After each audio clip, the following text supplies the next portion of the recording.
Guy Fox live over Colonial Street in Olney, where it all ended. And it was here that police shot the driver. They say hit and injured several officers. Things have calmed down considerably. Now here's a look at where it all began. 9th Street and Olney Avenue. Police say they were trying to help a driver involved in an accident and appeared quite out of it. But when they tried to help him out of his car, he fought back, they tell us. He then used his car as a weapon, hit 3 officers, and a 4th was when the chase was on. Now, it ended with gunfire, and that man is apparently in critical condition. Good evening to you. I'm Lucy Nolan. And I'm Ian Page. We've got live team coverage for you tonight. Our Dave Schratweiser is near where it all ended. Shawnette Wilson is gathering information where the struggle and chase began, but we begin tonight with Dawn Timothy at Einstein Medical Center, where the officers are being treated tonight. Dawn, how are those officers doing? Well, they're very lucky, Ian, and I have to tell you, police and the mayor calling this whole thing very bizarre and still at this hour trying to sort out exactly what went down. Here's what we know. It started this afternoon about 2 o'clock when officers from the 35th District were responding to reports of a driver who had crashed his car into a wall. This was at 9th and Olney. Now, officers say that that driver appeared to be incoherent, so they tried to help him out of his vehicle, and that's when they say the driver got extremely violent and engaged in a fight with the officers, and then he somehow managed to get back into his vehicle. It was a maroon sedan, gets back into the car and uses his car essentially as a weapon, running down these 3 officers. He then, according to investigators, drives to Ogontz and Stenton, where he engages with a 4th officer who he also injures. The good news, though, is none of the injuries appear to be life-threatening. I've seen all 4 police officers. I've talked to all 4 police officers. They're pretty banged up, but in good spirits. And the folks here at Einstein are doing a tremendous job to help them deal with this. You got back injuries, you got leg injuries. I saw some arms that were bleeding. I know one officer, Mayor, I believe, went to CAT scan. Again, you heard one of those officers undergoing a CAT scan, the 4th officer who was injured at the end of that chase. Now, police tell us it's very fortunate that no one else was injured, that the driver hit a number of vehicles, including a fire truck, and that pedestrians were even jumping out of the way of the driver. So 4 officers injured. They will be okay. Again, quite a scene this afternoon. Ian and Lucy, back to you. All right, Dawn, thank you. Well, ultimately, it was gunfire that helped bring this chase to an end. Yeah, the suspect shot twice by police. They say before he could hurt anybody else. Fox 29's Dave Schratweiser is live in West Oak Lane, close to where it all ended. Dave.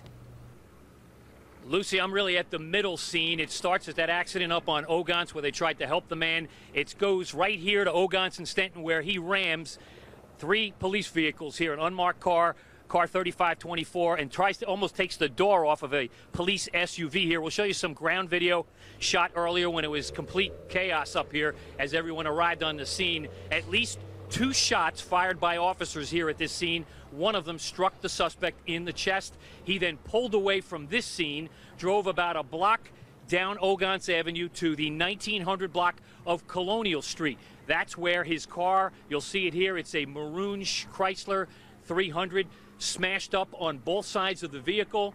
He parks the car, looks like parallel parks the car, and then gets out and struggles across the street. We talked to a woman who lives right across the street on Colonial, and she told us what she saw and what she heard. Well, I heard a shot, it sounded like up the street. And then next thing I know, I seen the fellow laying on the steps over there. That's about all I saw. Did you hear a crash or anything before that? No, I didn't hear the crash. Did you hear police officers yelling or anything? Yeah, I heard it. I think I heard it. I just sound like I heard a lot of people, and I said, let me look out here. Couldn't believe what I saw. I said, I know that fellow maybe fell or something. I didn't think he was shot. Apparently tried to run over half a dozen police officers around the corner. Yeah. What's your thoughts about that? That was awful. Now back out here live at the scene, you can see where the door was almost taken off that 3525 35th District SUV, and then a Ford Taurus police vehicle 3524 also rammed in 2 locations, and a flat tire, and a mirror was shaved off a detective's vehicle that also joined in this chase. Again, 2 shots were fired here at the scene. The suspect was wounded here, got back in his car, drove about a block up here northbound on Ogontz onto Colonial, where he parked his car, parallel parked his car, and then got out, collapsed on the sidewalk, on the front steps, I should say, of a house across the street, and that's where police took him into custody. By the way, they used the scoop and run technique there to pick up the suspect, put him in a police car, and race him to Einstein. He's in critical condition there. They did the exact same thing for all 4 officers who were injured. That is standard policy now in the police department. When officers or individuals are critically wounded or seriously wounded, picked up by police immediately, they don't wait for an ambulance, and they race him to the hospital. That's the situation from here. Now, again, the suspect still in critical condition, guys. I'll go back to you. All right, Dave, thank you. And Philadelphia police are still at the scene where this whole incident started. Yeah, they're trying to figure out why that man crashed in the first place. Some big mysteries right now. Fox 29's Shawnette Wilson is live at that scene. So, Shawnette, what do we know at this point?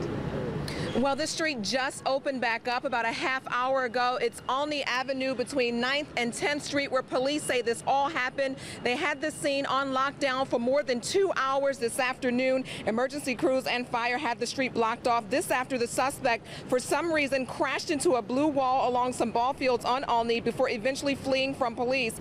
Now, witnesses described the suspect as driving crazy. That's in the words of the witnesses. They claim a woman was also in the car, but say that she got out when the suspect initially hit the wall. That has not been confirmed by police, though, that there was a woman with him. One man standing just across the street, though, describes the moments after. When he crashed, the girl jumped out the car and said, he's having a seizure, call 911.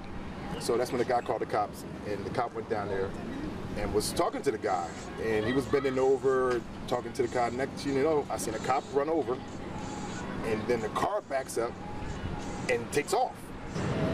That witness went on to say the suspect pulled off and came back around again, as you know by now, hitting several police cars with officers inside. Now, let's switch to another scene. Our cameras were also at 7th and 2, just a few blocks away, where the suspect allegedly hit another police car as he turned onto a dead-end street and tried to make a U-turn. You can see the damage to the driver's side of this police car and some red and burgundy-like paint likely from the suspect's car. As we know, again, that officer, among others, has been taken to the hospital. Now, coming up at 6 o'clock, we'll hear from a man at 7th and True who says he was there when it happened. He helped that officer who was hurt out of his car. He describes the condition that officer was in. We'll see you at 6 o'clock. Back to you.